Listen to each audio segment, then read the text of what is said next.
Oke, ini ya.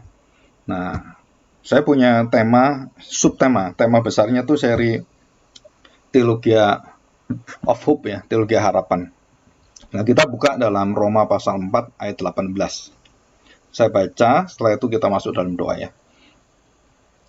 Dengan tema tiada dasar untuk berharap, tetapi tetap percaya atau tetap berharap, ya tidak tergoyahkan. Ini dari perkataan Abraham ya. Roma pasal 4 ayat 18. Sebab sekalipun tidak ada dasar untuk berharap, namun Abraham berharap juga dan percaya bahwa ia akan menjadi bapa banyak bangsa menurut yang telah difirmankan. Demikianlah banyaknya nanti keturunanmu. Ayat 19, imannya tidak menjadi lemah walaupun ia mengetahui bahwa tubuhnya fisik, ya secara fisik dan juga materi, secara biologis, tubuhnya sudah sangat lemah karena usianya telah kira-kira 100 tahun dan bahwa rahim Sarah telah tertutup.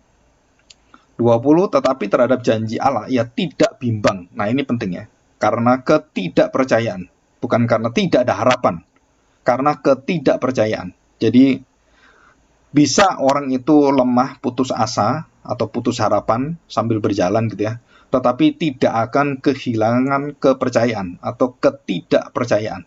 Tetapi terhadap janji Allah ia tidak bimbang karena ketidakpercayaan, malah ia diperkuat dalam imannya dan ia memuliakan Allah dengan penuh keyakinan bahwa Allah berkuasa untuk melaksanakan apa yang telah dijanjikan ya. Jadi Allah berkuasa untuk melaksanakan. Bagaimana nggak tahu dia. Yang penting saya percaya dan tidak mungkin tidak percaya. Ya mari kita berdoa. Kami percaya bahwa kami seringkali berjalan dan Kau tahu hati kami Tuhan bahwa kami seringkali juga dalam kelemahan-kelemahan. Sehingga pada waktu kami berjalan bersama dengan Tuhan, Tuhan yang membawa hati kami untuk ditegakkan kembali. Bahkan kami diberi contoh seperti Kristus yang dilambangkan dengan bulu patah terkulai, walaupun seluruh dunia menghantam dia, dan tidak ada satu orang pun di dunia yang pernah mendukung dia. Bahkan mamanya sendiri pun dan keluarganya tidak pernah mendukung dia. Dan dia sendirian dalam penderitaan dan diceritakan bahwa dia menanggung dosa itu, tidak pernah dibantu oleh orang tuanya. Bahkan dihibur oleh Maria. Bahkan Maria lah yang dihibur oleh Tuhan pada saat-saat dia di dalam ambang maut. Tuhan kami percaya, kami seringkali juga dalam posisi hal seperti ini.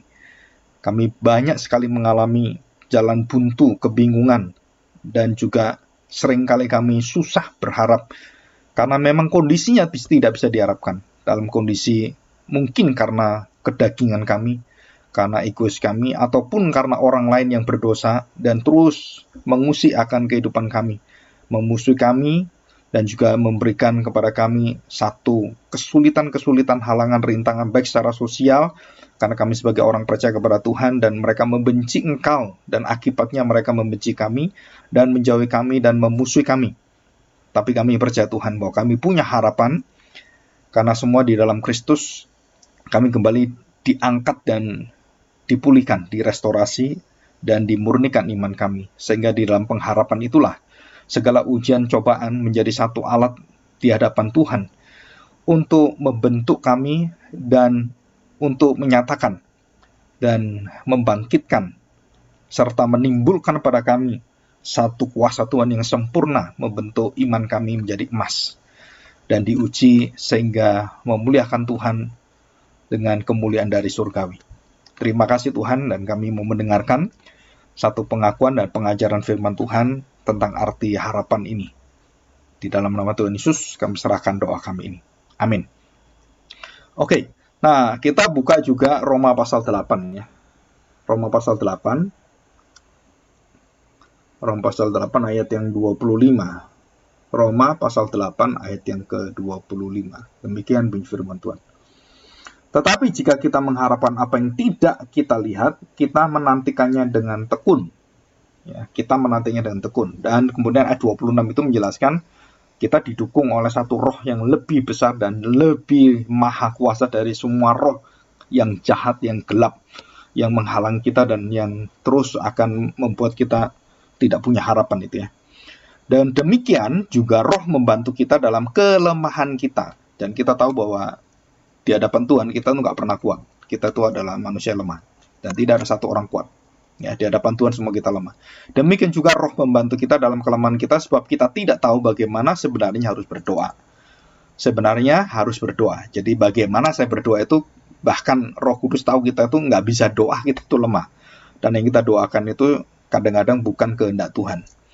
Tetapi Roh sendiri berdoa untuk kita kepada Allah dengan keluhan-keluhan yang tak terucapkan. Jadi Roh Kudus sendiri itu menderita juga karena kelemahan kita. Jadi bukan hanya Tuhan Yesus yang menderita, termasuk Roh Kudus sendiri.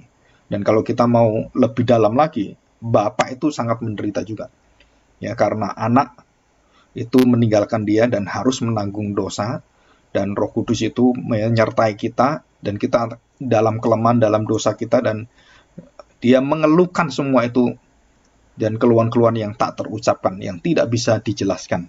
Yaitu ada hubungan yang passion ya. Jadi hubungan antara Bapa, Anak, dan Roh Kudus itu karena manusia yang begitu bejatnya dan begitu susahnya dan tidak mungkin ada kemauan lagi untuk kembali kepada Tuhan dan selalu menantang Tuhan. Dan dalam setiap perjalanan hidup, mulai dari dunia sampai kepada orang percaya dan dipilih Tuhan menjadi suku bangsa Israel, ditetapkan Tuhan dari Abraham, Ishak, Yakub, dan mereka tetap menjadi orang bebal, keras kepala, dan sampai hari ini, sampai detik hari ini mereka tetap menolak Kristus. Dan itu nggak masuk akal sebenarnya. Ya, maka Tuhan membuka untuk bangsa-bangsa lain, yaitu rencana Tuhan juga. Kenapa bangsa Israel tegar hatinya? Ya memang Tuhan yang tegarkan mereka. Kenapa Tuhan tegarkan? Karena mereka Tuhan tidak membuka hatinya. Nah, kapan Tuhan membuka hatinya? Kalau mereka percaya Kristus. Nah, kalau mereka percaya, dibuka hatinya. Ya, jadi itu ada semacam satu timbal balik ya. Jadi bukan bahwa manusia menentukan Tuhan, bukan. Tetapi bahwa kalau kamu bisa percaya, nah kamu akan menerima keselamatan. Kenapa kamu bisa percaya? Ya karena Tuhan membukakan pintu hatimu. Dan itu sumbernya semua dari Tuhan. Ya. Nah, kita akan melihat, kita lihat satu istilah yang baru ya. Nah, saudara, dasar hidup itu atau harapan itu disebut sebagai elpizo. Elpizo itu sesuatu yang diharapkan. Nah, di dalam Roma pasal 4:18 ada istilah gar elpida yang tidak bisa diharapkan, yang melawan harapan daripada yang diharapkan. Jadi bukan hanya harapan itu aktif jadi pasif gitu ya. Harapan itu bukan kemudian lemah gitu, bukan. Tapi harapan itu dikatakan bahwa harapan itu melawan. Gar elpida, elpizo itu elpida ya. Jadi gar elpida NLPD. Jadi melawan dan mengalahkan harapan yang NLPD yang nggak bisa diharapkan sama sekali. Jadi harapan manusia itu dan Tuhan mengharapkan kepada manusia itu ada dua posisi ya. Jadi posisi pertama adalah manusia itu bukan hanya lemah harapannya, bukan hanya tidak bisa berharap, tetapi apa yang dia harapkan itu seolah-olah menentang semua apa yang dia percaya. Jadi ada yang melawan, karena ada sesuatu yang kok nggak bisa ini, bagaimana saya bisa? Kamu akan menjadi bapak segala bangsa. Loh iya saya percaya bahwa Abraham tidak ragu dengan percayaan itu. Tetapi waktu dia berharap, apa yang diharapkan gar elpida, itu dikatakan di dalam Roma pasal 4 tadi. Kalau kita baca gitu ya, kalimatnya sangat sederhana sekali. Dikatakan sebab sekalipun tidak ada dasar untuk berharap, namun Abraham berharap juga percaya dan ia menjadi bapak segala bangsa. Ya, jadi sekalipun tidak ada dasar untuk berharap. Jadi gar elpida. Jadi harapannya itu bukan tidak ada dasarnya, tetapi melawan semua apa yang dia percaya. Jadi yang dia percaya sekarang harusnya kan Tuhan itu melakukan ini. Dan saya diberi, ya harusnya istri saya kan menjadi subur. Dan kemudian bisa haid lagi. Dan bukan dari awal dia itu memang mati haid. Dan dia mandul dari mudanya itu. Jadi Abraham tahu bahwa istrinya ini mandul. Dari waktu dia kawin dia sudah tahu. Terus Tuhan berjanji kepada Abraham, kamu akan mendapatkan keturunan, dan keturunan bukan banyak sekali seperti bintang-bintang di langit dan seperti pasir di laut. Lu bagaimana mungkin itu bisa seperti itu luar biasanya kalau sumbernya aja buntu. Nah, Perhatikan, jadi ketidakpercayaan itu tidak sampai tidak sampai mempengaruhi dan merubah pikiran Abraham, enggak. Tetapi keputusasaan dia, harapan itu, dia tahu nggak ada harapan. Jadi beda ya, orang yang percaya dan melihat tidak ada harapan, itu seperti Abraham. Kita juga pernah mengalami seperti ini dan tidak ada harapan. Dalam posisi yang kita nggak mungkin lagi melakukan apapun, kecuali kita menyerah aja. Ya, waktu saya ada seseorang sakit gitu kan, suaminya sakit, waktu itu kena diabetes atau apa gitu. Dan dia berdoa dan saya beritahu, pada saatnya kita tidak bisa berharap lagi. Kepada apa? Ke dokter, dengan segala sesuatu kehebatan manusia, dan kita jelas-jelas harus mau untuk apa? Hanya pada Tuhan harapan kita. Dan waktu istrinya meninggal, waktu orang dicintai meninggal, nah kita baru tahu, Tuhan Yesus mengatakan kalimat yang minggu lalu saya khotbah. Kalau kamu tidak pernah bisa mencintai kerajaan Allah, mencintai aku lebih daripada suamimu, istrimu, anakmu, semuanya, kamu nggak layak masuk kerajaan Allah. Itu artinya apa? Bahwa nanti akhirnya kita akan meninggalkan seluruh dunia ini. Kita akan meninggalkan semuanya, atau kita ditinggalkan dengan orang kita cintai, sama posisinya. Jadi tidak ada satu orang yang akan menjadi tautan kita, atau melekat dengan kita, kecuali Tuhan. Dan kita harus lepaskan itu semua. Pergilah, jualah segala sesuatu dan berikan pada fakir miskin. Itu juga separalel dengan kamu harus melepaskan istri, suami, papa, mamamu semua untuk ikut aku. Jadi artinya apa? Bahwa kita tidak boleh berpaut kecuali kepada Tuhan dalam segala hal. Ya. Kenapa? Nanti kalau begitu kita lebih berpaut kepada, contohnya gitu ya, kepercayaan kita kepada orang kita percaya satu gitu, maka Tuhan kita itu menjadi lemah di sini. Dan kita lebih lihat orang ini. Jadi segala sesuatu itu kita lihat orang ini yang paling hebat, yang paling luar biasa. Bahkan banyak orang yang terpancing dengan nama orang-orang besar di dalam pelayanan, di dalam gereja semuanya. Termasuk dulu-dulu saya juga sama seperti itu. Tapi setelah mengenal Kristus, itu semua diruntuhkan semua.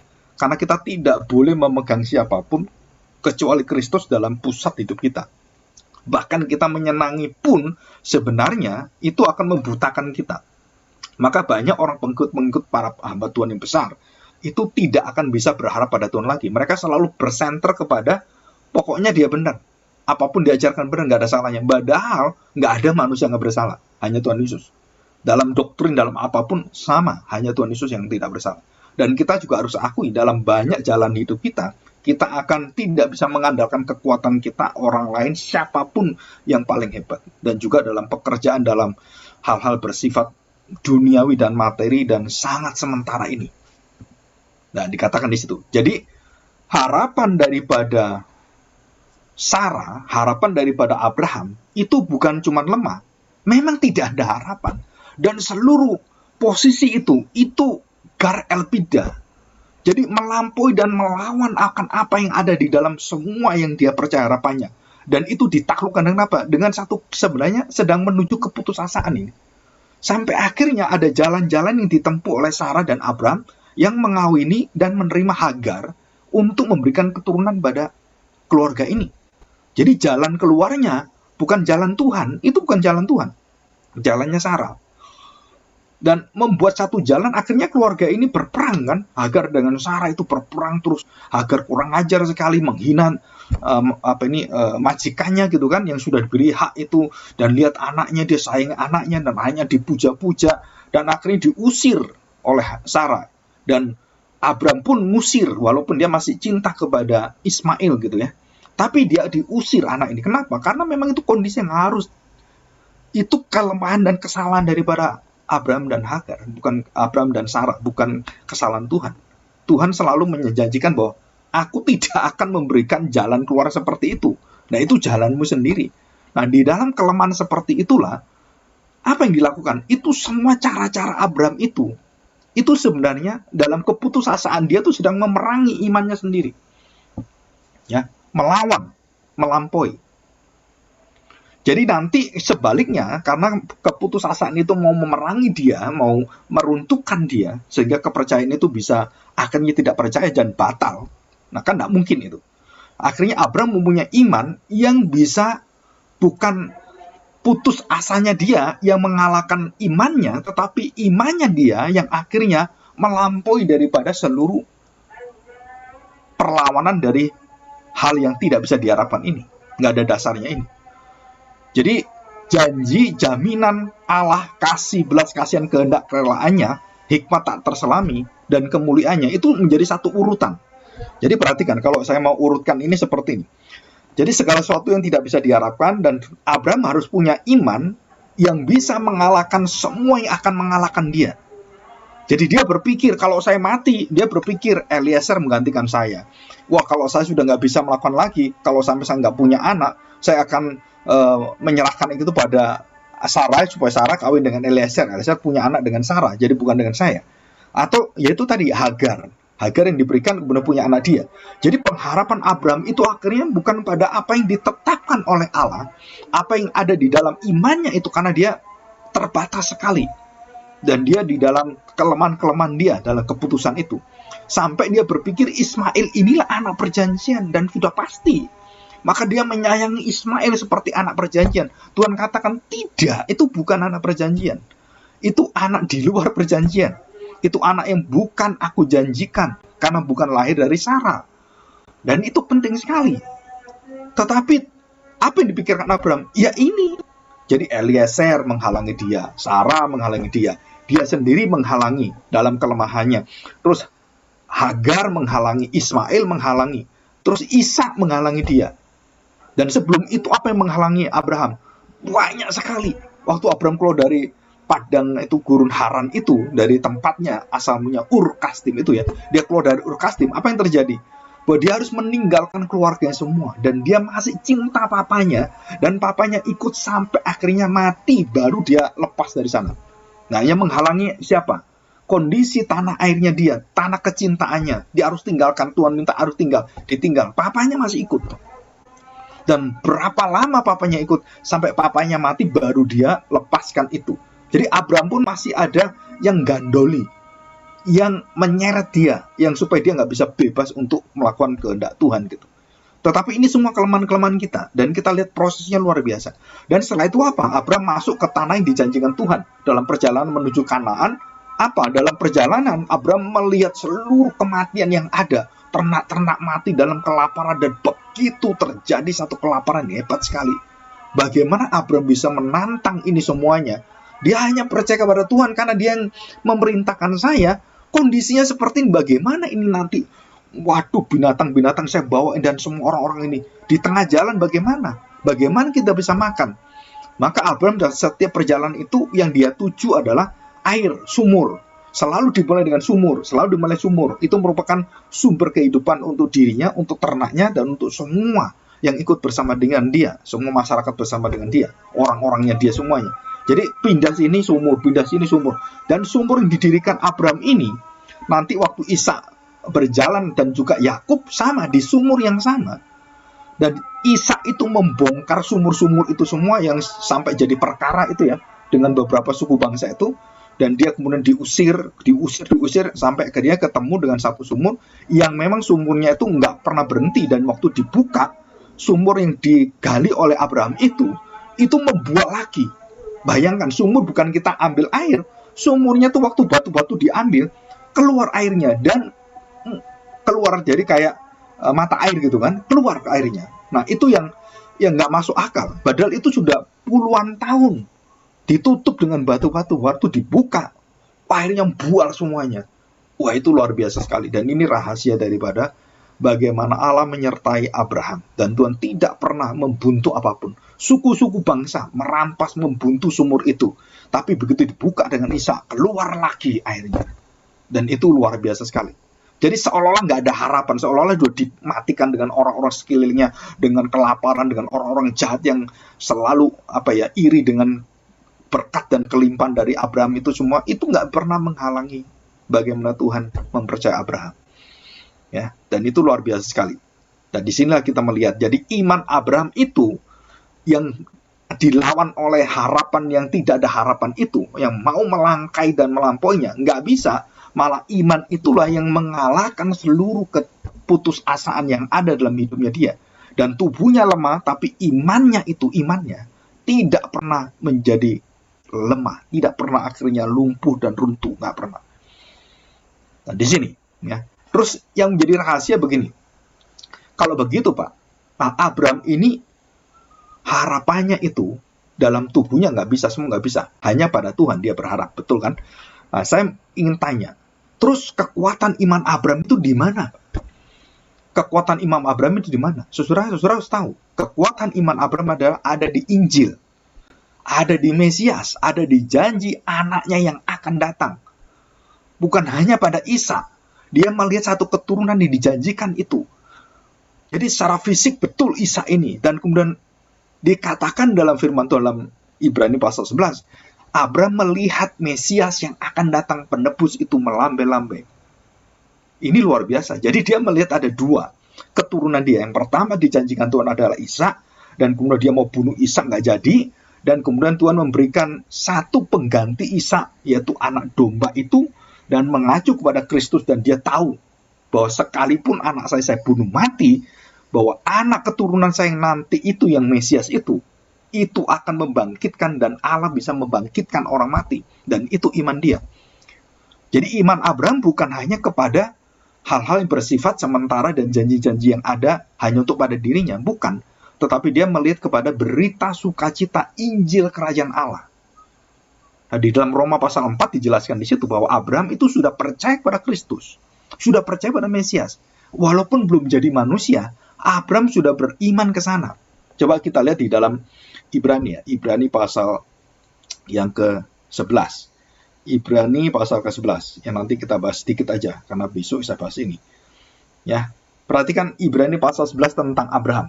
Ya. Yang pertama, Ibrani itu yang pertama ya, tidak dijelaskan tentang Adam dan Hawa.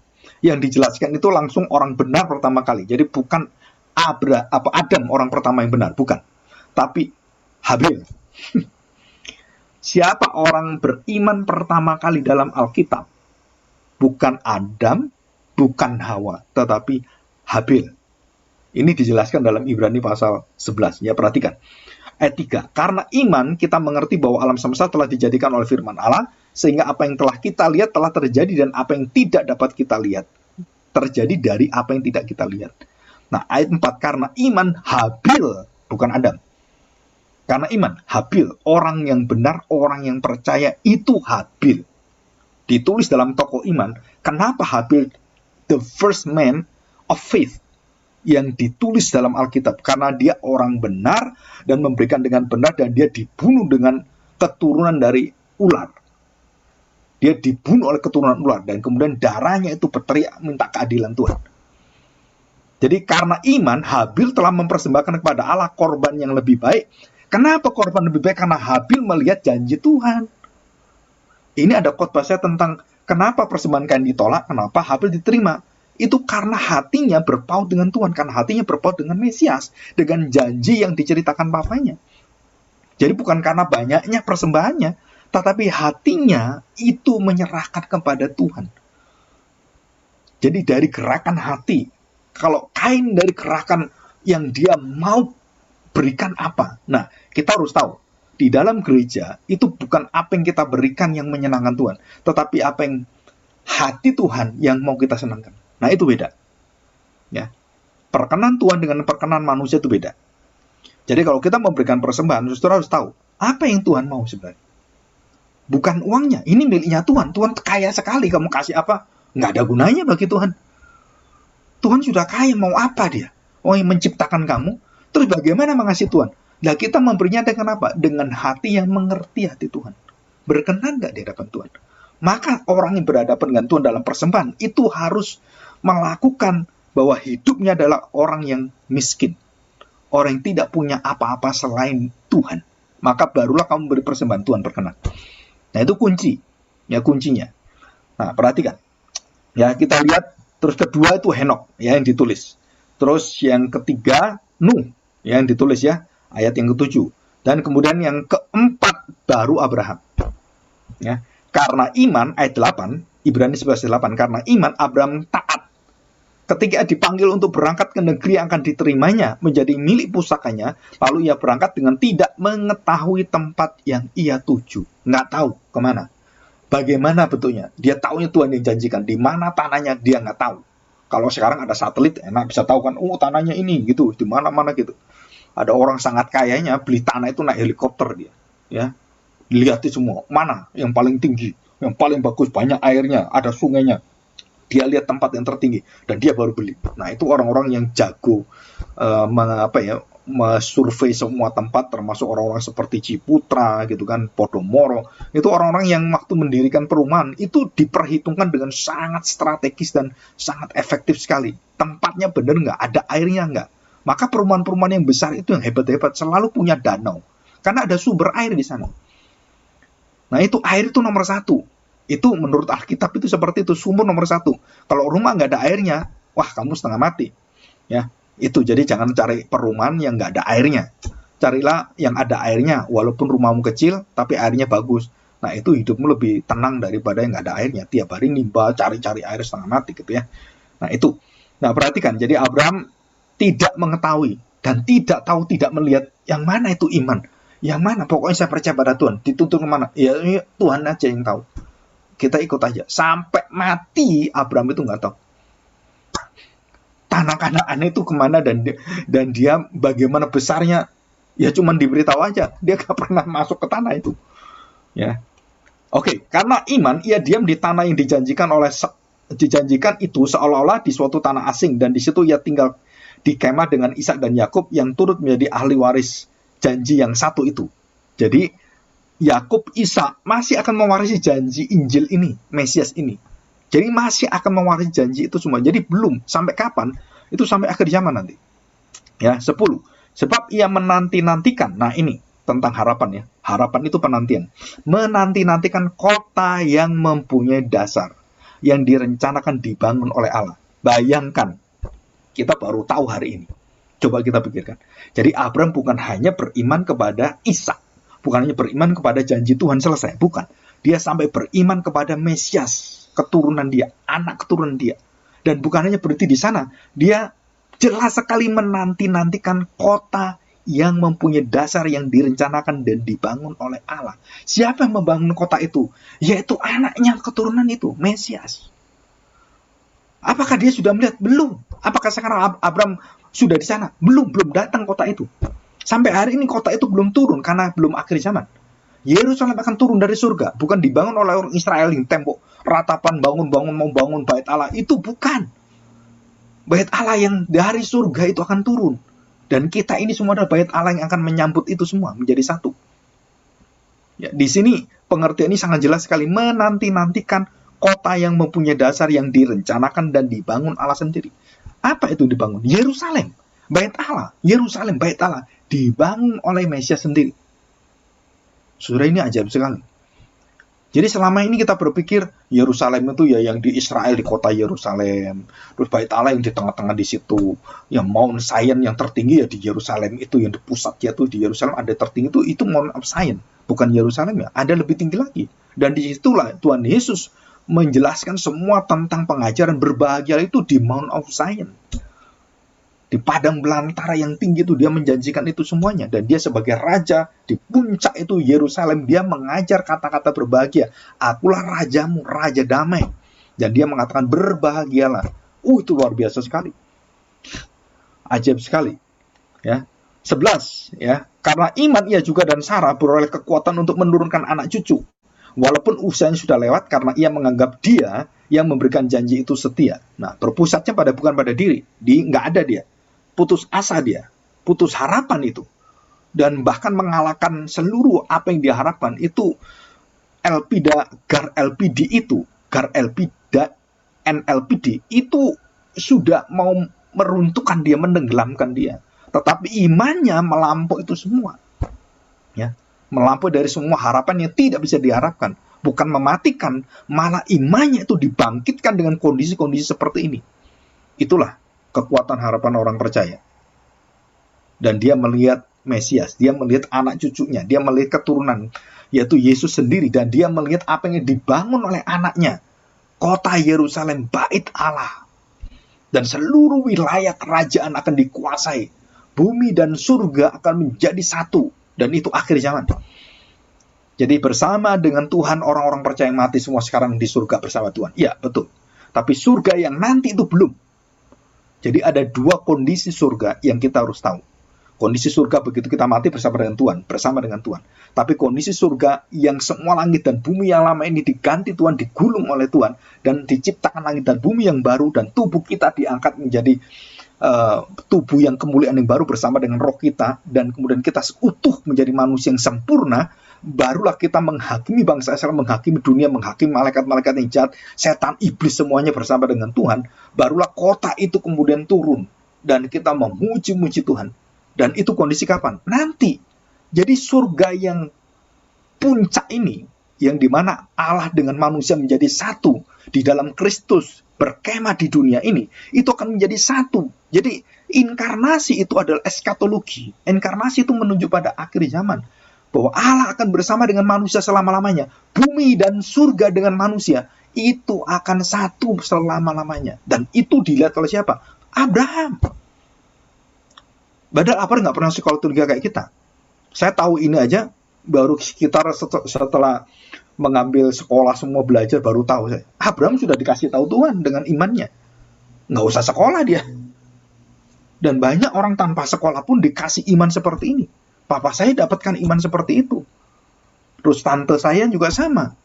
Walaupun dia menjadi orang-orang Pentakosta, tapi dia punya harapan itu jelas sekali. Kepada Kristus, kepada akhir zaman dia jelas sekali. Kepada kuasa kebangkitan Tuhan dia jelas sekali. Walaupun ajaran dia rada bukan anugerah, tapi Arminian dan semuanya. Tapi imannya itu teguh ke sana. Banyak orang tanya saya, Pak, kalau orang percaya tidak percaya anugerah masuk surga?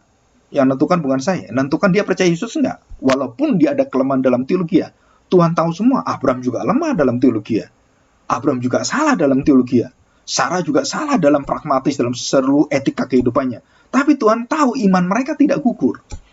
Nah, saudara, kita bicara di sini tentang iman, bukan tentang pengetahuan yang berpusat pada diri kita sendiri, bukan. Ya, nah itu. Oke, kita lanjutkan. Coba kita lihat ya. Ayat yang ke-13. Dalam iman mereka semua ini, jadi Abraham, Henok, Habil itu semua ya.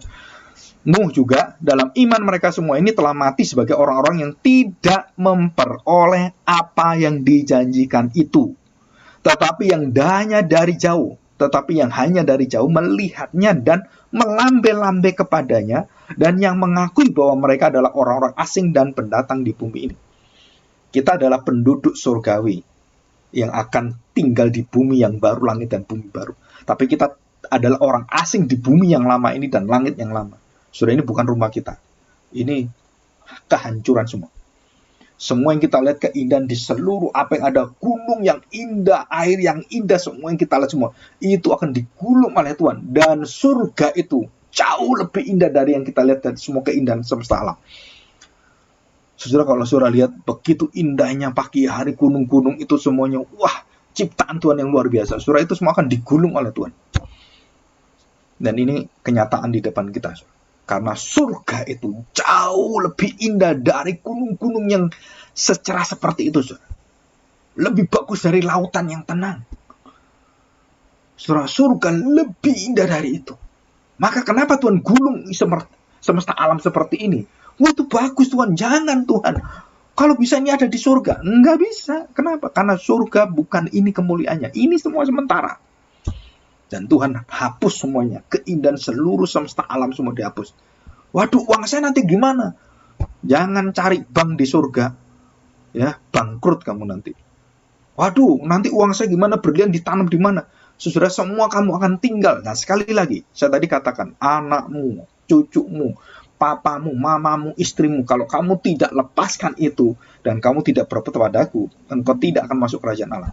Seperti istri Lot, kamu akan lihat ke belakang terus. Kamu lihat ke belakang terus. Kamu jadi tiang garam, jadi kematian. Tiang garam menunjukkan kebinasaan. Jadi kamu masih terikat dengan dunia. Kamu harus lepaskan itu. Dan ini kekuatannya. Jadi Injil, Kristus Sang Mesias, dan kota Yerusalem itu sudah dilihat oleh para iman. Nuh melihat ini, Habil melihat ini, terus kemudian Abraham melihat ini. Daud melihat ini, Salomo melihat ini. Dan kenapa orang Kristen nggak lihat ini? Karena nggak ada yang ngajar. Karena itu dianggap sesuatu yang nggak ada gunanya. Padahal saudara mengalami satu kehidupan rohani, spiritual yang betul-betul kita bisa punya iman yang sudah saya jelaskan ini, yang ada dalam Alkitab, dan kita dibawa kepada janji Tuhan. Wah, saudara, jika saudara bisa menangkap itu, saya percaya, itu ada Roh Kudus yang membukakan kita, saudara. Karena nggak bisa orang semua dengar ini. Nggak bisa. Ya, di situ. Jadi harapannya apa? Kepada Allah yang kekal. Dalam Kisah 24, kita baca. Ya, Kisah 24, ayat yang ke-15. Perhatikan. Aku menaruh harapan kepada Allah, sama seperti mereka juga, bahwa akan ada kebangkitan semua orang mati, baik orang-orang benar maupun orang-orang tidak benar.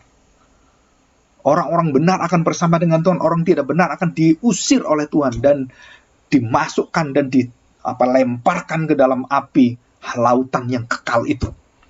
Sebab itu aku senantiasa berusaha untuk hidup dengan hati nurani yang murni di hadapan Allah dan manusia.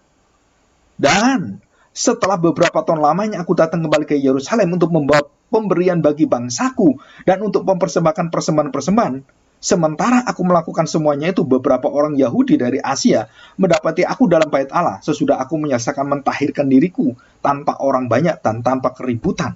Saudara, kembali pada Yerusalem, kembali mereka diingatkan oleh Rasul Paulus, oleh Petrus, oleh para rasul, bahwa bukan Yerusalem ini yang kamu harus bangun, yang kamu cari, tapi Yerusalem surgawi, bait Allah yang kekal itu. Jadi semua rasul sama, saudara. Dan sampai hari ini, waktu saya mengerti tentang Yerusalem, bukan Yerusalem yang sekarang ini, karena dulu saya orang-orang dari dispensasi, dari Pentakosta, dari karismatik, dan semua pengertian itu akhirnya runtuh semuanya. Kenapa? Karena ini semua akan diruntuhkan Tuhan. Bait Allah diruntuhkan Tuhan. Yerusalem sudah nggak ada lagi. Bangsa Israel sudah dihapus oleh Tuhan. Secara fisik sudah tidak berlaku lagi. Yang di dalam iman Abraham itu yang berlaku. Dan sudah disatukan di dalam Efesus pasal 1. Ya, ini ayatnya ya. Kalau saudara tanya, di mana ayatnya tuh Pak? Efesus pasal 1. Ya. Efesus pasal 1. Perhatikan ya. Ini di dalam Kristus ya. Ya, ini. Ayat yang ke-9. Ya, ayat yang ke-9.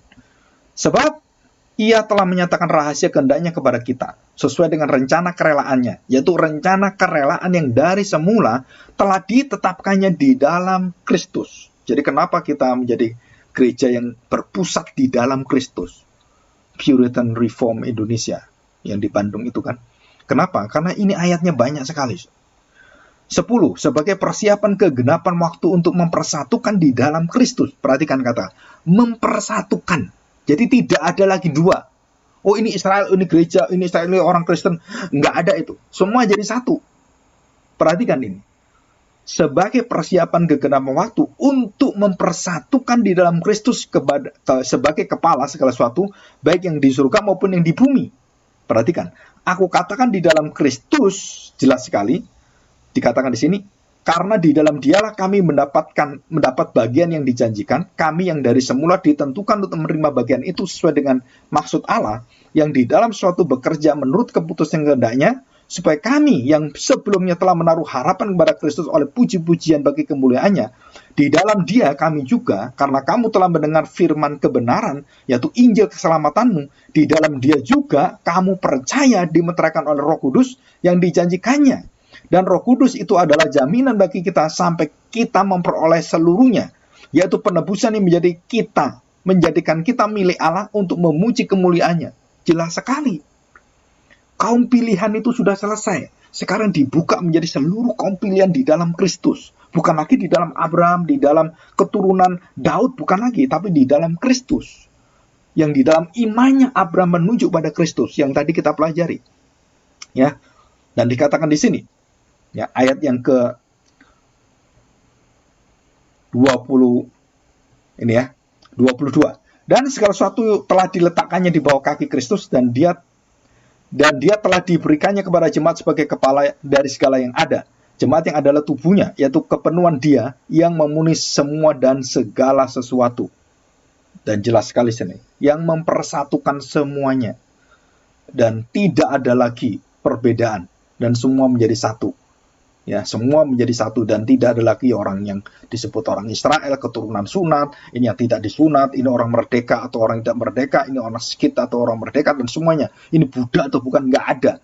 Dan ini ayat dasar dari HAM, ya, Galatia pasal 3:28. Ini dasar HAM, kemerdekaan orang Kristen. Dan orang Kristen adalah orang yang tidak melihat suku perbedaan menjadi satu yang bisa merusak daripada iman orang Kristen. Bahkan orang-orang yang keluar yang memegang akan HAM itu, Martin Luther, semua orang itu ada orang-orang yang sangat cinta firman Tuhan dan yang melawan perbudakan, melawan semua yang berkaitan dengan apa?